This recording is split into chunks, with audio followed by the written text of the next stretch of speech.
sa simple na pasulyap-sulyap, nagpapapansin sa'yo. Umabot sa palitan ng mga mensahe, kilig na kilig ko. Kumusta? Kain na? Hello, magandang umaga. Ingat ka, pahinga, huwag kang masyadong magpupuyat pa. Naramdaman ng puso na handahan akong nahuhulog sa'yo. Sa kada araw natin na pag-uusap, meron ang namumuo.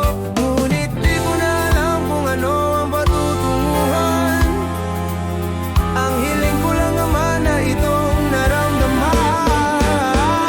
Sana naman ay mapagbigyan na at nang mapakinggan ng tibok ng puso kong sa'yo.